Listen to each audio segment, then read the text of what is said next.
let's start off here talking with Mike. Mike, you're with Allworth's Money Matters.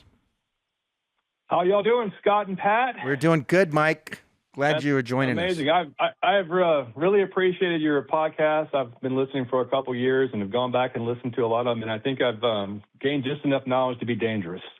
Okay, well, good. So I doubt it, but anyway. So I've heard that sometimes, I believe it was a previous show, that people in their mid-50s sometimes maybe should review and make sure that maxing out their 401k is actually a positive thing to do, as compared to maybe in putting money into a brokerage account. Yep. And so I wanted to ask you in my situation if that's something that I should be looking at. Yeah, and I would say kind of as a rule of thumb, for those that have ample retirement savings, maybe even, I shouldn't say overfunded, but have been big savers their entire career and have large balances in their 401k and plenty of retirement assets, they're more likely to say now's maybe a time to reduce our 401k deposits, because odds are their income in retirement is going to be as large, or if not higher, than it was during their working years. But for the vast majority of Americans, they're in the 50s. That's your big time to save. Kids are gone. Like now are hunkering down. Maybe a spouse worked part-time or didn't work during the kids' years. Now both spouses are working. It's a huge saving opportunity. And for most Americans, their income is going to be lower. Taxable income is going to be lower in retirement than it was in their 50s. So anyway, give us that's our opinion on things. Give us your situation. Okay. So I'm 57. My wife is 55. And we've got about $700,000 in 401k and IRAs. We've got a Roth IRA of $40,000. We've got a high yield savings account of $90,000, and then we've got a brokerage at $850,000. And we're actually considered high income earners right now. How is that brokerage account invested? So the brokerage is 60% 500 index, 15% total international index, and 25 bond index. All right. And how about the 401k and IRA? Hold on. Are those just 3 funds in that brokerage account? Correct. They're all index funds with Fidelity. Yeah. All right. And tell us about the IRAs and 401ks. How are they allocated? The IRA is a growth. I believe it's a growth, and the 401k is a target date fund. So I believe we've got 2035, I believe is what it's in. Okay. Well, we got some help for you here. Yeah, I don't. Good. Yeah. Target dates are great for $7,000 accounts, maybe even up to $50,000 accounts. But every target date fund is managed differently.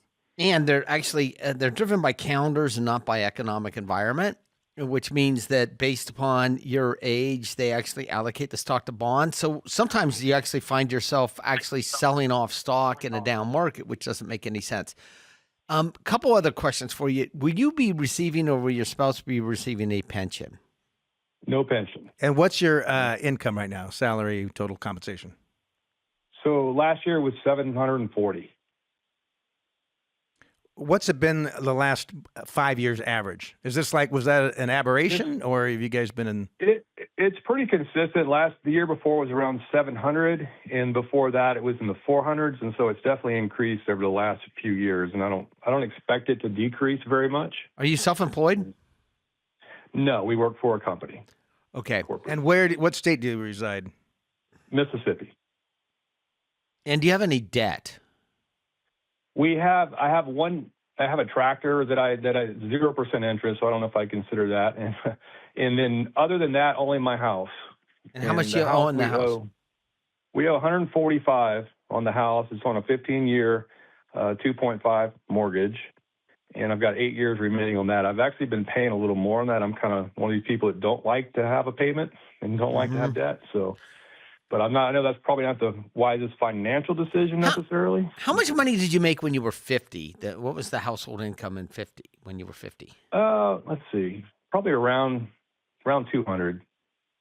Okay. Because we're both kind of looking like, wow, why has he got so little money? I mean, if you're a physician who's making $740 and 20 years ago you were making $940, would be like, where all the money went? And a lot of it has been maxing out over the last few years. Okay. And so that's where a lot of it came from. Well, you definitely want late start. You definitely want to continue to fund that 401k and the IRAs, non-deductible IRAs. I would pre-tax. I would fund that 401k pre-tax at this rate.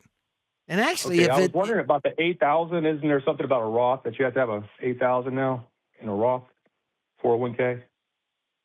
Oh, there's that limit on whatever that is. Yeah, but your administrator will tell you what that is. You want to put as much in as they will possibly let you. Yeah, there was a change beginning of this year. Yeah, was it over age 50? Yes. Yeah.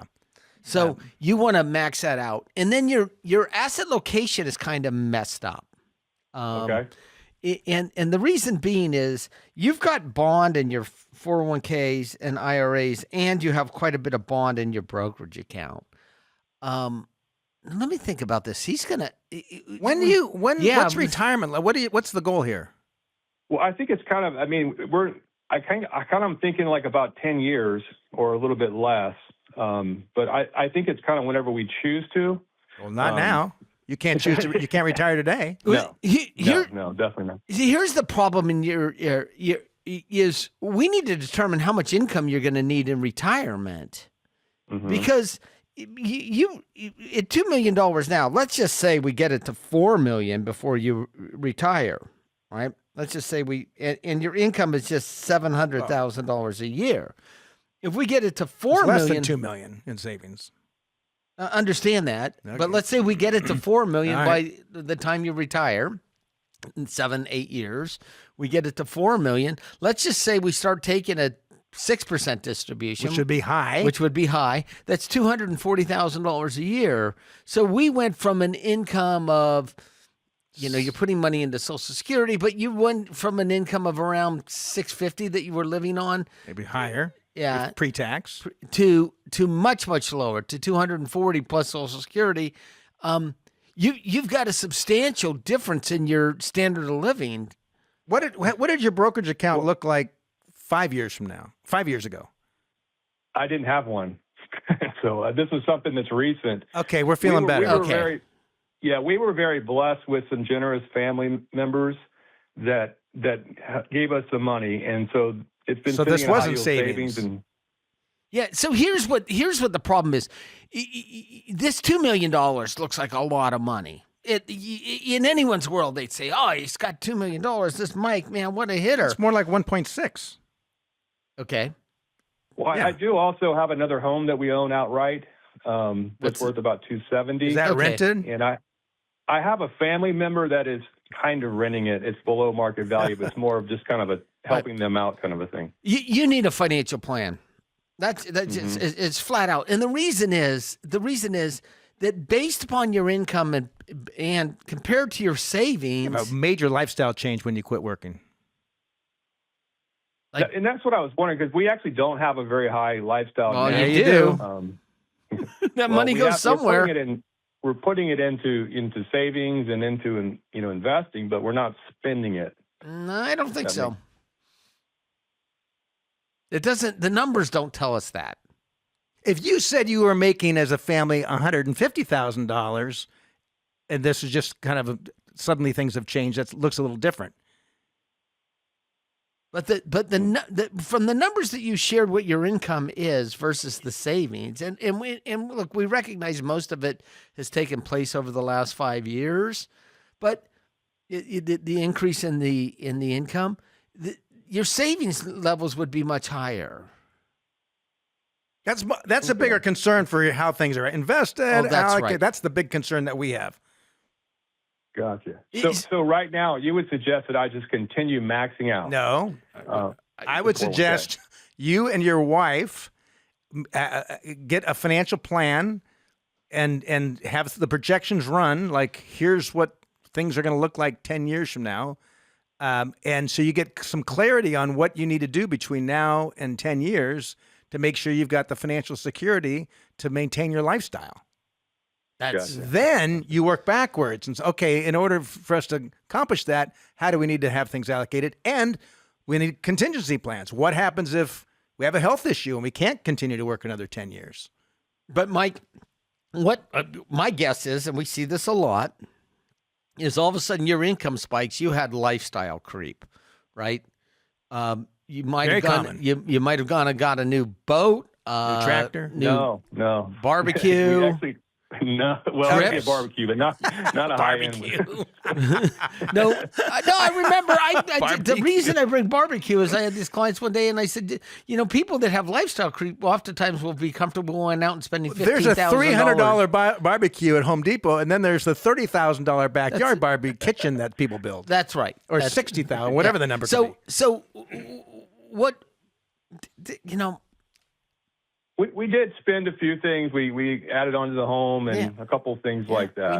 We know. Did do that. We know you. What the problem is that you've had some It's a lifestyle fixable problem. but You've it's got great 100%. You've got great income, The and I don't income- think you're spending all your income either. That's right. But a financial plan will actually say, okay, this is how much we're going to save. This is the earliest we can retire. This is what our income will look like in retirement. And this is the latest we should retire. And this is what our income will look like. And then, all right, here's how much we should be saving into the 401k, to the Roth, to the brokerage account. Here's how we should think about allocating our dollars. And then from there goes asset location, which is where you're a little bit messed up, which is you should have nothing but equities in your brokerage account. You should have all your bond in your IRAs and 401ks. Gotcha. Okay. Because of how the taxes currently, under current tax law, treat those different types of assets. And that's asset location. If you were my brother-in-law, heck, I did this with my brother-in-law. I paid for a financial plan for him. I knew the owner, so I was able to get a discount on it. But I would offer that to you. I would offer that to you that if you call Allworth, we will give you a free financial plan and walk you through it. What? Wow, that's amazing. That's awesome. You're really going to do that, huh? Yeah. Okay. Am I not empowered? It's not an oven mitt or something like the banks would give I'm out. empowered to do that. All right. I think I'm empowered to do that. Yes, I'm empowered to do that. This is. Thanks for Well, calling, Mike. that would be very, very helpful, and I would certainly appreciate it. Okay, right. that's what you need. Huh?